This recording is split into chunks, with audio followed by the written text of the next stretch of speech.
Hello everyone, my name is Giselle Baena, and today I will be going over my week 4 checkpoint. I will be discussing 5 resources that have been most impactful to me throughout this course, as well as 3 questions that I wish to answer by the end of the course, and an action that I will like to take after learning about childhood trauma and ACEs. The first resource that I would like to go over is Addressing Race and Trauma in the Classroom, a resource for educators by the National Child Traumatic Stress Network. What is racial trauma? Racial trauma is defined by the stressful impact or emotional pain of one's experience with racism and discrimination. Like other traumatic events, racial trauma can have an enormous impact on the mental health of individuals exposed to these events. Some common stress responses that reflect racial trauma include an increase in vigilance and suspicion, an increased sensitivity to threat, sensing a foreshortened future, and maladaptive responses to stress such as substance abuse or aggression. Similarly, children may have trouble identifying, expressing, managing emotions, and may have limited language for feeling certain emotions. They often internalize and/or externalize stress reactions and as a result may experience significant depression, anxiety, or anger. In fact, their behaviors and emotional responses can be abrupt and can have cascading effects. Difficulty managing emotions is pervasive and occurs in the absence of relationships as well. Having never learned how to calm themselves down once they are upset, many of these children may become easily overwhelmed. I related to this resource on a personal level given that I am a first-generation minority student. Growing up as a Hispanic like many other minority groups, I was aware of the potential racial slurs that I could experience firsthand due to the historical trauma of my family and Hispanic community. When I was recruited to play softball here in Hiram, Ohio, one of the major concerns before coming was the culture shock that I was going to experience and the drastic demographic change. Luckily, I had a coaching staff that acknowledged this change and how it could impact me. They were supportive through the transition process and were even attentive to my culture and our traditions, especially during holidays.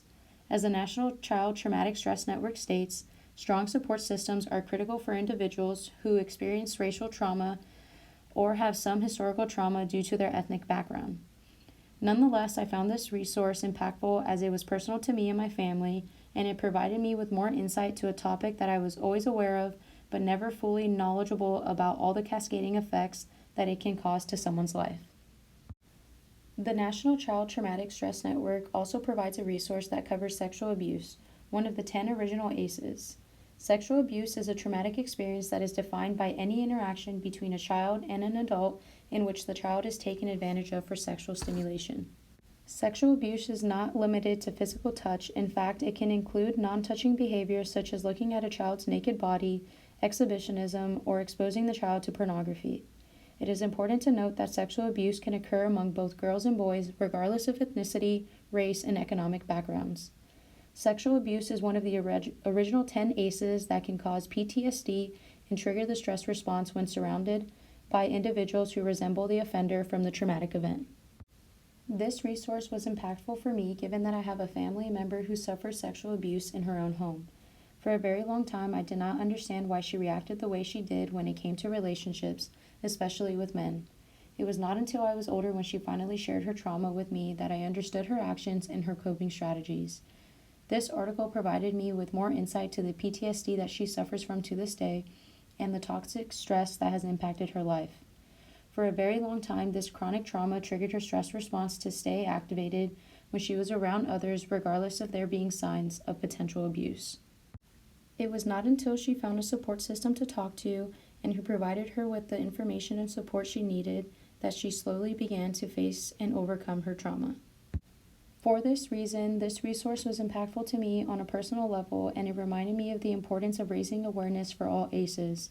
A quote by the National Child Traumatic Stress Network that was powerful and stuck with me was, "Abuse is like a boomerang. If you don't deal with it, it can come back to hurt you."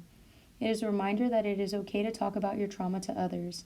As the CDC states, in order to change how people think about the causes of ACEs and how to prevent and overcome them, it is necessary to promote safe, stable, nurturing relationships and environments. This ultimately helps shift the focus from individual responsibility to community solutions. Another resource by the National Child Traumatic Stress Network that has been interesting and impactful to me was The Effects of Childhood Trauma, specifically their discussion of dissociation. Dissociation is one of the many effects of childhood trauma. It is apparent in children who have a history of complex trauma or who encounter an overwhelming and terrifying event. Dissociation is defined by mentally separating oneself from an experience. However, this can happen differently for each individual. Some individuals may have an out-of-body experience where they perceive themselves to be detached from their bodies, on the ceiling, or somewhere else in the room watching what is happening to their bodies. Others may feel like they are in a dream or some altered state that is not entirely real. Individuals may lose all their memories of the experiences that happened to them, and as a result, they have to deal with gaps in time and personal history. And in more severe cases, children can completely lose touch of various aspects of themselves. This topic and resource by the National Child Traumatic Stress Network is very personal to me, as I never realized that this was one of my ways of coping with my own personal childhood trauma. In fact, this past year, I finally faced these hardships that I let linger and impact my life for so long. When talking about my experiences, I was made aware that I had the tendency of staring off into space for long periods of time and staying silent when my past experiences were brought up or when I was asked to express my feelings about them. It was not until I was told that I did this that I realized how often I do it. I still find myself having this daydream days where I go in and out of reality when I sometimes have to have conversations about my past, or even when there is a situation that makes me feel sad, anxious, or uncomfortable. It amazes me how normal dissociating became to me. It became my main coping mechanism for any overwhelming experience that I had, and I did not realize how much it impacted my daily life. In fact, as I read this resource, it made sense as to why many of the times it felt like I wasn't being present in my daily life. It was because I was dissociating from the present moment and the emotions I was afraid to face. Now I will talk about the YouTube video Adverse Childhood Experiences, Impact on Brain, Body, and Behavior by Andrea Gonzalez from the McMaster University. In this video, the negative effects of ACEs is talked about in depth. However, I found this video impactful as it brings up the topic of epigenetics, a factor that many are not aware of, let alone understand its enormous impact on our lives. Epigenetics causes changes in the ways genes work without changing the DNA code. The video uses the analogy of genes being the hardware in a computer that determine the boundaries of what is possible, and epigenetics is the operating system that directs the function of a gene's DNA hardware. In other words, the genes we are born with are the ones we have for our entire life, but our experiences affect our biology and how it functions. It is also important to note that changes that happen early in a child's brain development are more likely to be long-lasting and passed down to future generations. Nonetheless, understanding how our environment influences our lives is critical, especially when dealing with traumatic ACEs that can cause constant and prolonged activation of our stress system. Prolonged activation of our body's stress hormones can affect immune system functioning and increase the chances of sickness, infection, and disease. Similarly, by understanding that prolonged activation is toxic to the brain and can alter certain areas such as our brain's control, emotional, and memory and learning centers, we can make a collective effort to bring more awareness about epigenetics and its effects, and most importantly, reduce the stigma of reaching out for help and seeking support systems, which I will talk about next. With all this said, the last resource that was most impactful to me in the last 4 weeks of this course was the article Pair of Aces Tree by the Building Community Resilience Program. This article emphasizes the importance of getting to know your community and building strong support systems in order to practice change and progress forward. In fact, the Building Community Resilience Program provides a great analogy of this topic, that is, a tree and the quality of its soil. A tree that is planted in poor soil will be robbed of the nutrients necessary to support it and its community. With a continuous negative cycle of worsening soil results in withering leaves. This reflects the importance of a good support system. Without proper support, an individual's past experiences can have cascading effects later in their life and prevent them from reaching their fullest potential and, most importantly, being happy with themselves. As I go into my future career as a collegiate coach, I need to be the roots of my players and provide them with the necessary information and support to practice change and flourish in the right direction. I know that I will not be able to erase the ACEs that they have experienced before meeting me and being a part of their lives.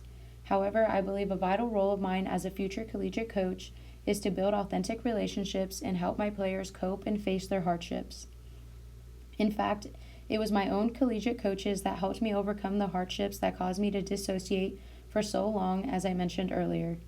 If it wasn't for them, I would not have started my journey of self discovery, let alone be okay with the idea of not being okay.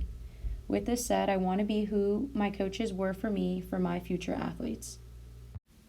As I continue on in this course, the first two questions that I would like to answer are: which techniques and strategies can college coaches adopt to help their athletes face and overcome their ACEs? And what is the percentage of college athletes that have sought help for any of the ACEs they have experienced? These questions interest me given that I am a current student athlete in the midst of a mental health crisis in college athletics.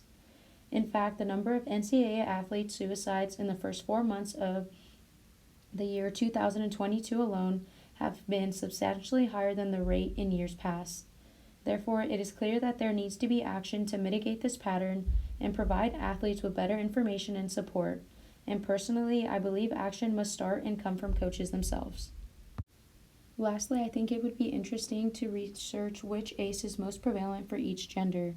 I think this would be beneficial when determining which strategies and interventions should be implemented for each of these demographics, especially for myself as a future collegiate coach who will be interacting with several athletes. Nonetheless, as I go into my career of being a collegiate coach, one action that I will take now that I have the information of ACEs and childhood trauma is raising awareness and helping those around me, especially my athletes, to seek help. I want to remind them that it is okay to not be okay. In order to be fully happy with oneself and reach their fullest potential, they must face their trauma.